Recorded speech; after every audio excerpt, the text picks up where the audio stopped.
ఇప్పుడు ఈ ఎవిస్ హాస్పిటల్ని సంప్రదించండి. స్కానింగ్ కూడా ఫ్రీగా చేస్తున్నారు. Avis hospitals. నమస్తే రమగారు. నమస్తే జయ. రమగారు, శ్రావణ మాసంలోకి వచ్చేస్తున్నాము. శ్రావణ మాసం అనగానే ప్రతిరోజు కూడా పర్వదినమే కదండి.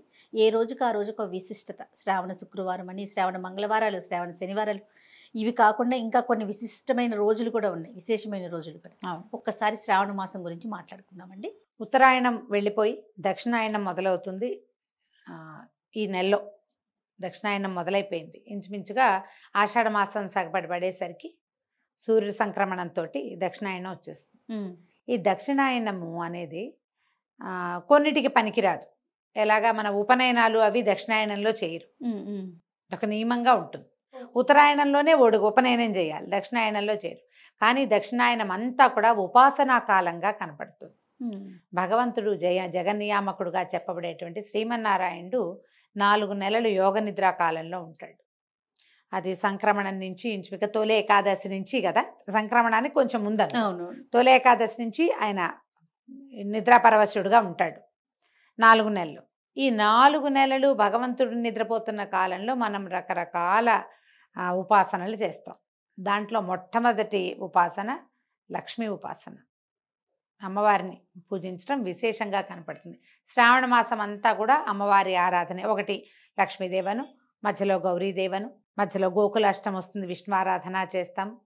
ఈ శ్రావణం అయితే భాద్రపదంలో కొద్ది రోజుల పాటు వినాయకుడిని పూజిస్తాం. మళ్ళీ ఇంకా చూడు పితృదేవత ఆరాధన వస్తుంది, ఒక 15 రోజులు.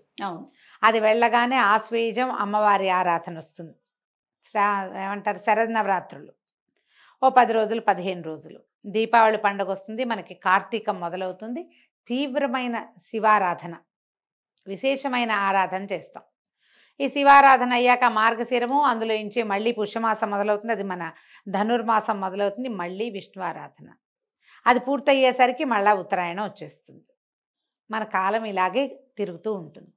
అయితే విశేషమైన ఆరాధనా కాలంగా చెప్పబడే శ్రావణం అంతా కూడా మనం ఎక్కువగా లక్ష్మీ ఆరాధన చేసుకున్నా కూడా రకరకాల ఆరాధనలు అన్నీ పర్వదినాలుగానే కనపడతాయి.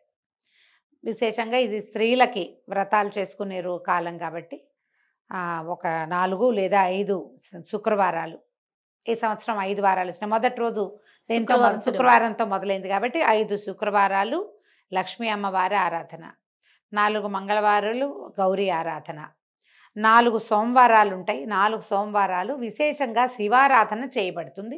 మన ప్రాంతంలో కంటే కూడా నార్త్ ఇండియాలో ఎక్కువ చేస్తారు, ఎందుకంటే ఆషాఢ పౌర్ణమి తర్వాత మొదలైపోతుంది. మామూలుగా మనకి ఎట్లా ఉంటుంది, అమావాస్య వెళ్ళగానే మన నెల మొదలవుతుంది. అవును. కానీ నార్త్ ఇండియాలోనే కాదు, తమిళనాట కూడా అదే పద్ధతి, వాళ్ళది కూడా అంతే. పౌర్ణమి వెళ్ళగానే నెల మొదలైపోతుంది. అవును. ఇప్పుడు ఇది ఆషాఢ పౌర్ణమి వెళ్ళాక 15 రోజులైతే కానీ మన శ్రావణం మొదలవ్వదు. వీళ్ళకి మాత్రం, వాళ్ళ నార్త్ ఇండియాలో మాత్రం ఈ ఆషాఢ పౌర్ణమి వెళ్ళగానే తెల్లవారేసరికల్లా వాళ్ళ శ్రావణ మాసం మొదలవుతుంది. అయితే శ్రావణంలో మనం చేసే ఆరాధనేమో విశేషంగా లక్ష్మి. కానీ నార్త్ ఇండియా అంతా కూడా శివారాధన విశేషంగా చేస్తారు. ఈ కాశీ లాంటి పుణ్యక్షేత్రాలు చాలా హడావిడిగా ఉంటాయి, ఎక్కడెక్కడి వాళ్ళు కాశీ చేరుతారు. శివారాధన సావన్లోనే, శ్రావణ మాసంలోనే విశేషంగా చేయబడుతుంది. మన శివారాధన ఎప్పుడు విశేషంగా కార్తీకంలో చేస్తాం. వాళ్ళు అప్పుడు వాళ్ళ హడావిడి ఉంటుంది, ఇప్పుడే ఉంటుంది. కానీ మనం కూడా ఏం చేయొచ్చు, శ్రావణంలో ఉన్నటువంటి 4 సోమవారాలని మనం విశేష శివారాధనకి కేటాయించుకోవచ్చు. కార్తీకంలో ఎలాగో సోమవారాలు చేసుకుంటాం, ఇప్పుడు కూడా మనం చేసుకోవచ్చు. ఎవరికైతే జాతకంలో చంద్రుడి యొక్క దోషం ఉంటుందో వాళ్ళు కనుక ఈ శ్రావణ సోమవారాలని కనుక శివారాధనకి పెట్టుకుంటే దేవాలయాల్లో అభిషేకం చేసుకోవచ్చు, ఇంట్లో శివ పూజ చేసుకోవచ్చు, దేవాలయ సందర్శనం చేయొచ్చు. వీటిలలో ఏది చేసినా అద్భుతమైన ఫలితం లభిస్తుంది. 4 సోమవారాలు. అక్కడి నుంచి శుక్రవారాలు మనం లక్ష్మీ అమ్మవారిని అర్చించుకుంటాం, వరలక్ష్మి వ్రతం చేస్తాము. తర్వాత వరలక్ష్మి వ్రతం ఒకరోజు చేసినా మిగిలిన 4 వారాలు లేదా 3 వారాలు మనం లక్ష్మీ అమ్మవారి పూజనే చేసుకుంటాం. శుక్రవారం మరుసటి రోజైన శనివారం నాడు విశేషించి విష్ణువారాధనకి కేటాయించుకుంటారు. ఈ శ్రావణ శనివారాల్లో చలిమిడి దీపారాధన చేస్తే చాలా మంచిది. బియ్యపిండి, బెల్లము, కొంచెం నెయ్యి, పాలు పోసి చలిమిడి చేయటం. దీనికి అలంకారం చేయాలన్న హైరాణ పడకండమ్మా, ఒట్టి బెల్లపు చలిమిడికి చేసుకోవచ్చు. చలిమిడి చేసి అందులో కొంచెం ఆవు నెయ్యి పోసి ఒక ఒత్తి వేసి, 1 లేదా 2 ఒత్తులు మన అలవాటు మట్టి 2 ఒత్తులు వేస్తామా, 3 ఒత్తులు వేస్తారా, మీదే చాయిస్.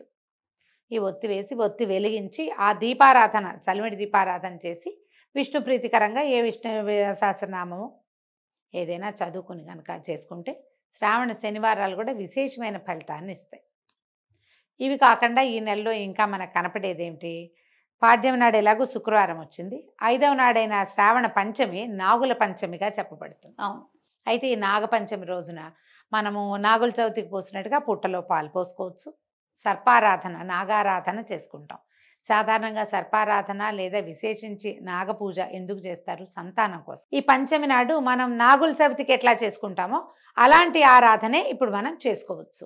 అప్పుడు కుదిరినా కుదరకపోయినా అలా ఆలోచించుకుని తర్వాత ఈ పంచమి తర్వాత కొంచెం ముందుకెళ్తే మనకి ఇంకో శుక్రవారం వస్తుంది, మళ్ళీ సోమవారం శనివారం వరుసగా వచ్చేస్తాయి. ఒక 10 రోజులు గడిచేసరికల్లా పౌర్ణమి వస్తుంది, రాఖీ పౌర్ణమి. ఈ పౌర్ణమి నాడు విశేషంగా పౌర్ణమి నాడు చేయవలసిన జంధ్యాల పౌర్ణమిగా చెప్తారు. రాఖీ పౌర్ణమి అంటాం. రాఖీ కట్టడం, జంధ్యాలు మార్చుకోవటం, అమ్మవారి ఆరాధన చేసుకుంటాం.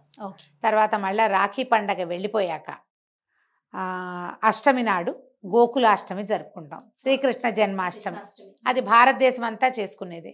కృష్ణాష్టమి చేసుకోవడం, కృష్ణుడి బర్త్డే మీరు ఎలా కుదిరితే అట్లా చేసుకోవచ్చు కృష్ణాష్టమి. మళ్ళీ కృష్ణాష్టమి వెళ్ళిపోయేసరి మళ్ళీ సోమవారం, మళ్ళీ శనివారం, మళ్ళీ శుక్రవారం, మంగళవారం ఎలాగూ వస్తాయి. ఇవన్నీ వచ్చిన తర్వాత చివరికి వచ్చేటువంటి పోలాల అమావాస్య కూడా విశేషించి సంతానం కోసం పూజ చేసుకునే విధానంగా మనకి కనపడుతుంది. ఇప్పుడు చూడు, పాడ్యమి శుక్రవారం వచ్చి చివరి రోజు పోలాల అమావాస్య వస్తే మొదటి రోజు నుంచి చివరి రోజు దాకా ప్రతిరోజు విడిచి రోజు ఏదో ఒక ఆరాధన. సోమవారం శివారాధన, మంగళవారం గౌరీ ఆరాధన, బుధ లేదు గురు లేదు, మళ్ళీ శుక్రవారం లక్ష్మీ ఆరాధన, శనివారం విష్ణువారాధన. ఇవి 2 విశేషం. మళ్ళీ ఆదివారం ఖాళీ, మళ్ళీ సోమవారం. ఒకవేళ ఈ ఆదివారాల్లో ఏమైనా ప్రత్యేక పర్వదినాలు వస్తే అవి కూడా చేసుకుంటాం. ఈ కాలంలో మనం చేయవలసింది ఏంటి, మనకి సాధారణంగా ప్రతి సీజన్లో వచ్చేటువంటి పండగలు పర్వదినాల్లో మనం ఏం తినాలో, ఏం చేయాలో, ఏం తింటే ఈ సీజన్కి మంచిదో దానికి తగినట్టుగానే మనకి ఏర్పరిచారు పెద్దవాళ్ళు. మన ప్రాంతంలో వర్షాకాలం శనగలు తినాలి. ఇప్పుడే కదా అందుకే శనగలు ఇస్తాము. విశేషించి శనగలే దానం. అవును అవును, అందరికీ శనగలే ఇస్తాం. మంగళవారాలు శనగలే, శుక్రవారాలు శనగలే. శనగలు మనం ఏం చెయ్యం, ఎవరింటికో వెళ్తే వాళ్ళు ఇన్ని శనగలు ఇస్తారే, ఆ శనగలు వేయించుకుని తింటాం, వండుకొని తింటాం, పచ్చివి తింటాం, ఏదో ఒకటి శనగలు తినాలి. శనగలు బలం, హెవీ ప్రోటీన్, పిల్లల్లో ఎదుగుదలకి మంచిది, ఆడవాళ్ళ ఆరోగ్యానికి మంచిది, మగవాళ్ళ ఆరోగ్యానికి మంచిది. అందరూ తినవలసింది. అందుకని తప్పకుండా ఈ నెలల్లో, ఇప్పుడు శ్రావణ మంగళవారం నోవులు అనుకో 4-5 ఏళ్ళు పట్టి మానేస్తారు. కానీ వరలక్ష్మి వ్రతం శ్రావణ శుక్రవారాలు అందరూ చేసుకుంటారు. అంతే కదా, ఎవరు మానరు, అందరూ చేయాల్సిందే. అది ఇది ఆనుగా రావాలనే లేదు, ఆ నియమం లేదు. కాబట్టి ఎవరో ప్రతి వాళ్ళు చేసుకోవచ్చు. శనగలు నానబోసుకోవటం, ఇచ్చుకోవటం ఎవరో ఒక అందరికీ వాయినాలు ఇచ్చి మనం తినకుండా తాంబూలం కదా, వాయనం అంటాం, తాంబూలం అనొచ్చు. శ్రావణ మంగళవారం వాయనాలు అంటారు వాటిని. వాయనము అనొచ్చు, తాంబూలము అనొచ్చు. ఇవ్వండి, పుచ్చుకోండి. శనగలు ధారాళంగా ఇవ్వటము, పుచ్చుకోవటము 2 మంచివే. పుచ్చుకోవటం అంటే ఊరికే తెచ్చుకోవటం కాదు, ఆ రోజు శుభ్రంగా వండుకు తినేయటం కూడా మరీ మంచిది. ఇది చేసుకోవటం మన ఓపిక, మనకి చేత వచ్చినట్టు ఎట్లా కుదిరితే అట్లా చేసుకుంటాం. అయితే ఈ రకంగా మొత్తం నెలంతా కూడా ఏదో ఒక రకమైన పూజా పునస్కారంగా ఉంటుంది. కాబట్టి విశేషించి ఇవి స్త్రీల వ్రతాలు, ఆడవాళ్ళు ఎక్కువ ఇన్వాల్వ్ అయ్యి చేసుకునేవి. ఇప్పుడు మగవాళ్ళ ఇన్వాల్వ్మెంట్ ఎక్కడ ఉంటుంది ఇందులో? సహాయ సహకారం అందించటం, కావలసినవి కొనిపెట్టడం, ఎక్కడికైనా వెళ్ళాలంటే తీసుకెళ్ళటం, వాళ్ళ నెత్తి మీద అక్షింతలు వేయటం, వేరే రకపు అక్షింతలు వేయకుండా కేవలం పసుపు అక్షతలు మాత్రమే వేసి బాగా చక్కగా చూసుకుంటే ఈ సువాసిని వ్రతాలు ఆడవాళ్ళు చేసేది ఎందుకమ్మా? సాధారణంగా భర్తల ఆరోగ్యం, కుటుంబ సౌఖ్యం, సంతాన సౌభాగ్యాల కోసమే చేస్తారు. మరి వాటి కోసం వీళ్ళు ఇంత కష్టపడి వ్రతాలు చేస్తుంటే 4 కొనిపెట్టాలి, 4 చోట్లకి తీసుకెళ్ళాలి, వాళ్ళని కేకలేయకూడదు, తిట్టకూడదు, మీరు పోట్లాడుకోకూడదు. విశేషించి భార్యాభర్తలు సంతోషంగా ఉండవలసిన కాలంగా పరిగణించి శ్రావణ మాసం అంతా నో కొట్లాటలు అని ఒకటి పెట్టుకుని పాలసీ, ఆ ప్రకారంగా శ్రావణ మాసాన్ని ముందుకు తీసుకెళ్ళండి. ఆధ్యాత్మికత నిండి ఉన్న మాసం ఇది. అది.